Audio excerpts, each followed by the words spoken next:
पिछले वीडियो में हमने ध्रुपद के बारे में जाना, ध्रुपद धमार शैली। अब वो जब लुप्त हुई, आज हमारे लिए संगीत शास्त्र, शास्त्रीय संगीत जो है उसका उपयोजन कहाँ है? ख्यालों में है। यहाँ ख्याल शब्द का शाब्दिक अर्थ आप समझ सकते हैं विचार या कल्पना।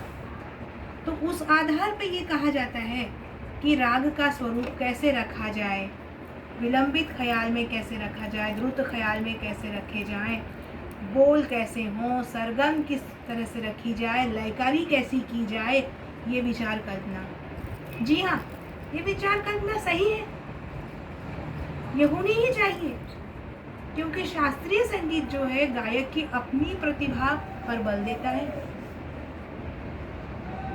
पर क्या आप इस बात की ओर ध्यान दे पाते हैं कि ये ख्याल की जो शब्द रचना है, पद रचना, ये सार्थक है?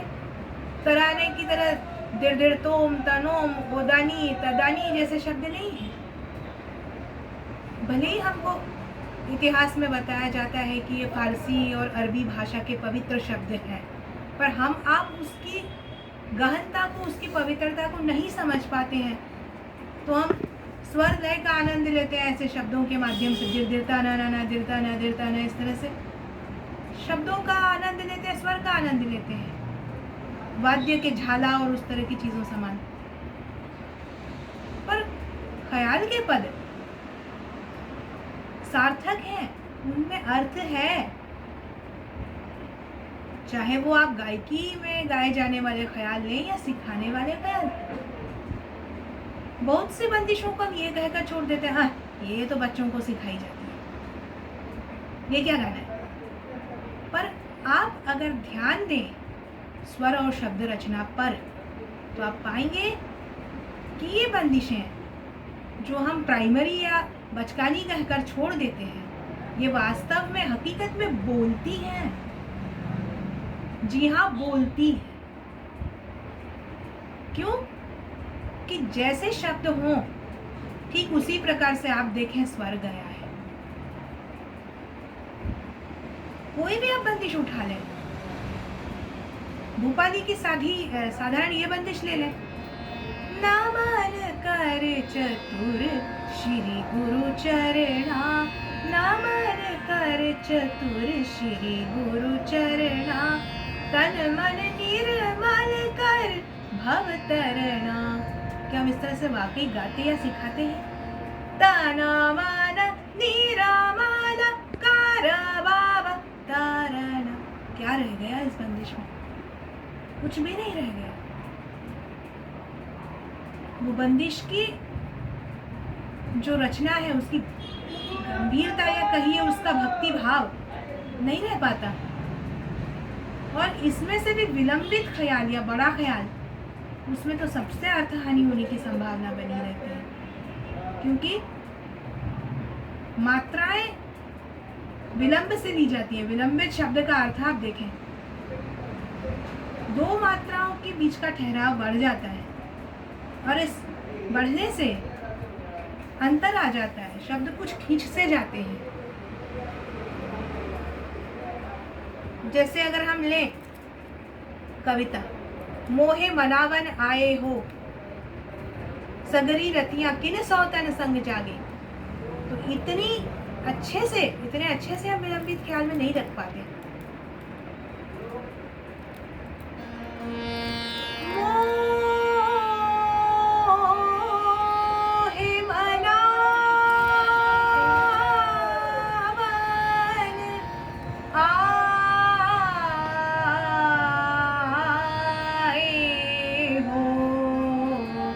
देख रहे हैं अंतर कितना आ जाता है। तो यहाँ भी जहां तक हो सके, जितना संभव है, हम कोशिश कर सकते हैं। अभी इस एक लाइन में मैंने कोशिश करके आपको दिखाई, जिस तरह से किताब में लिखा है और जिस तरह से मैंने गाया है, आप अनुभव कर सकते हैं।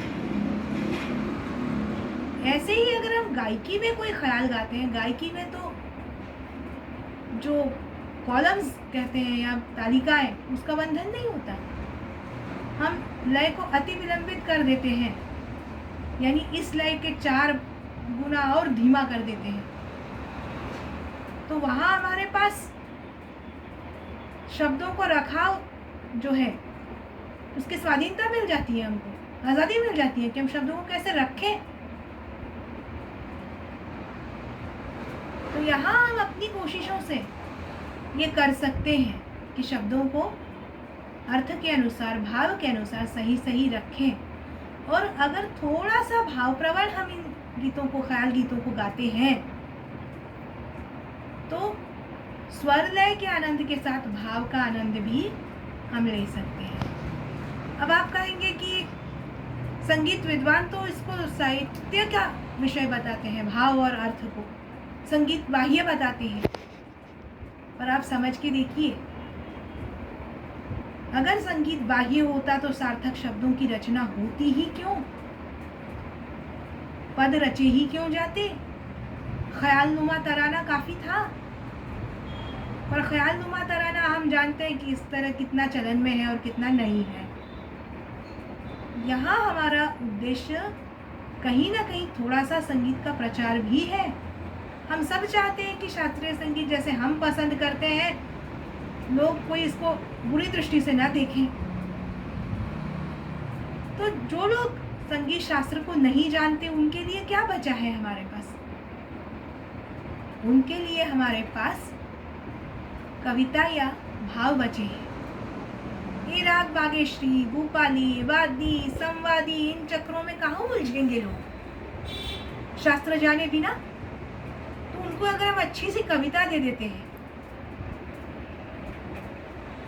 तो उस कविता को कम से कम वो समझते हैं। उसके बाद भले ही आपके गाने में वो कितना डूबे ना डूबे, वो अलग बात है, पर इस कविता को समझते हैं तो कम से कम उनकी समझ में आता है, हाँ इस तरह का कुछ गाया जा रहा है।